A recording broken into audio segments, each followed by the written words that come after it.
Hi everyone and welcome to this week's weekly reading wrap up, and I only read 2 books this week, but they were both absolutely fantastic to the point where I am pretty confident that by December, when I am filming my best reads of 2017, both of these books will be somewhere in that list. So the first book I want to talk to you about this week is One of Us is Lying by Karen M. McManus, and I received a copy of this from the publishers via NetGalley. This is a young adult contemporary thriller mystery kind of novel, and I had high hopes for this, and those hopes were met and exceeded. This is such a fantastic novel. The story follows temporarily at least, 5 teenagers as they end up in a mysterious detention of which doesn't really suit most of their characters.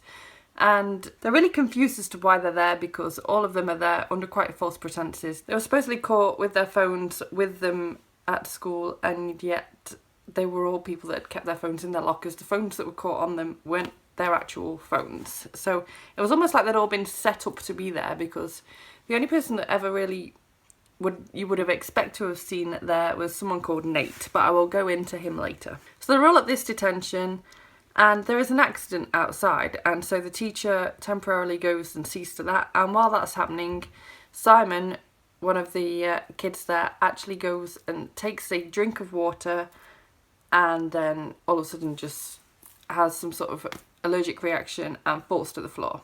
It emerges later on that he actually had a really strong peanut allergy, and so he has somehow been contaminated with peanut oil while drinking that water.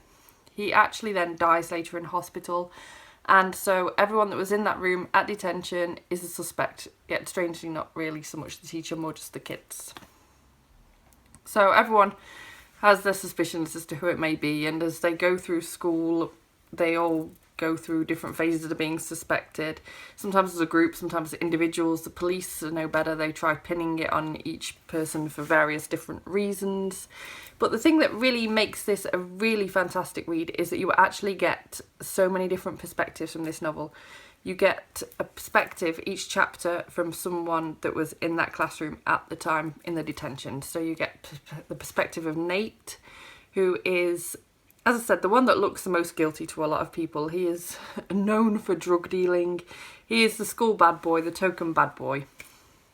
You've got one other guy in there that didn't die, and that was Cooper, and he is the sort of token jock character. He is very into his baseball. He's sort of like the star guy pupil in terms of athletics.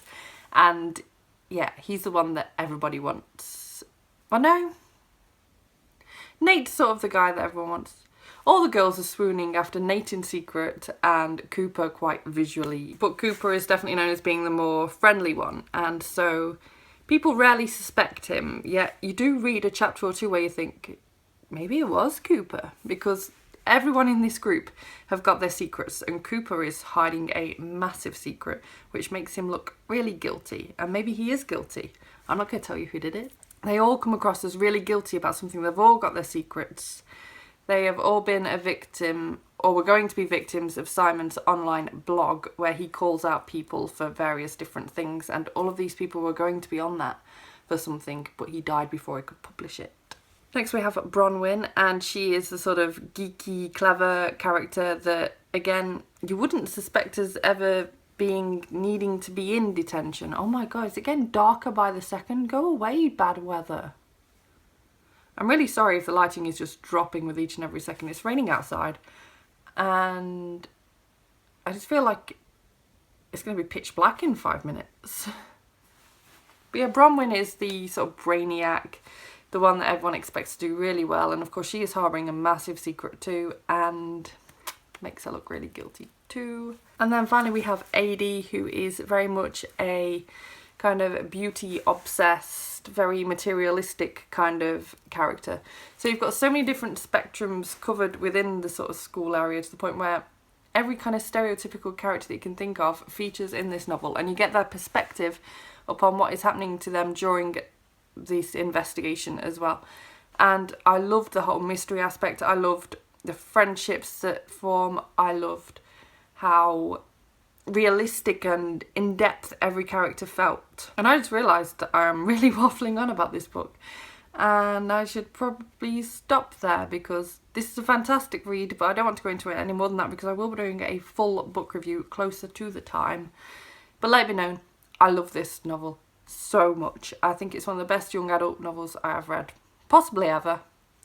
Highly, highly, highly recommend this when it comes out in June. The other absolutely fantastic book I read this week was The Breakdown, and that is by B.A. Paris. And oh my goodness, this book.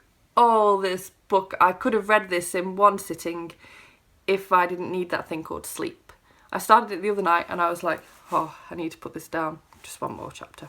I need to put this down, just one more chapter. And what a deadly book this was for my sleep. I also received this from the publisher via NetGalley, and I gave this one, and I don't know whether I mentioned that, but the last one I also gave. I gave both these books 5 stars. 5-star books, because they are just phenomenal. I couldn't get this one out of my head. I was messaging people at all times of the night that I knew had already read it, and sort of sending them messages like, oh my god, I think it's this person because of this. I was getting really into it. I was getting really obsessed. I thought I knew who the killer was from 9% in. 9% in. And I'm not going to say whether I got it right or not, but at 9% in, I was really worried. I was like, oh no, I shouldn't be predicting who the killer is at this point. But there is so much more to this book than that. This story follows a woman named Cass who takes a shortcut home during a storm from like a social gathering, even though her husband told her not to take this shortcut. She's driving, so at least she's not on foot taking a serious risk, but she's driving and she's going down this really windy country lane and she sees another car. Fear hits. But all the same, she's a bit curious and a bit worried, so she goes into the lay-by and pulls up just in front of the other car as she sees a woman in the seat. So she's looking and she's trying to work out whether everything's okay, whether the woman needs help, and the woman doesn't really react. So Cass sits there a bit longer thinking, well, I'm not getting out in this rain to help you, but if you need help you can flash me, let me know, like, if you need help surely you'll make a sign. The woman still doesn't make any sign, and so Cass drives off just a little bit, just to give the woman a chance to realise that she's not going to sit there forever.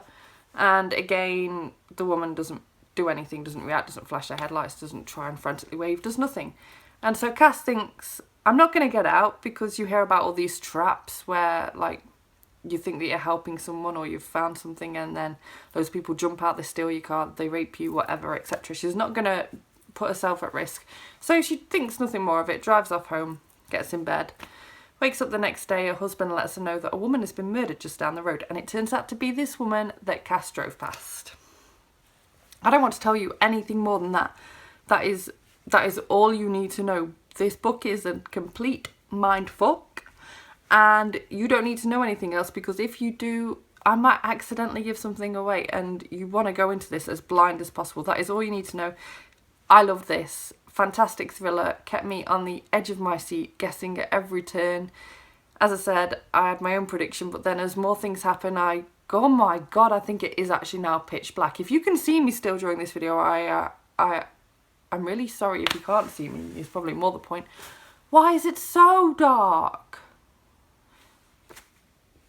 As I was saying, such a fantastic, gripping read. I am so excited to read more by this author. I do have her previous work, I just haven't read it yet. And I think she's going to go down as being one of my favourite thriller authors if she carries on like this, because I just... Even when I thought I knew everything that was happening, it still twisted me right around, and oh, I loved this. Absolutely loved it. Have I said loved it enough times yet? I don't know. So yeah.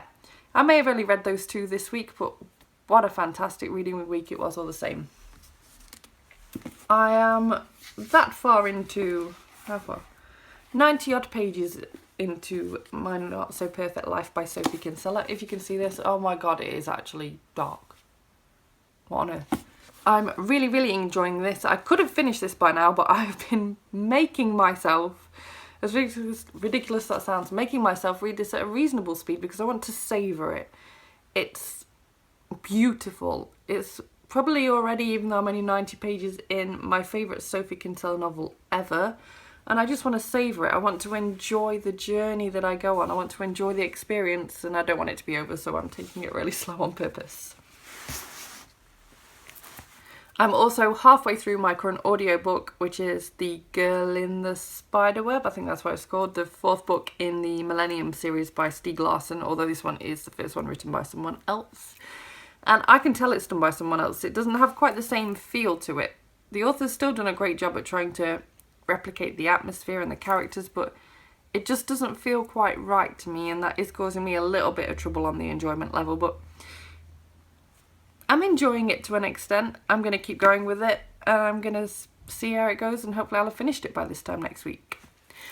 Next week's wrap up will probably be incredibly long because I am going to be off work from tomorrow. I've only got 1 day's work until next week's wrap up, so I'm going to be doing so much reading, and I'm so excited at the thought. So many amazing books to read.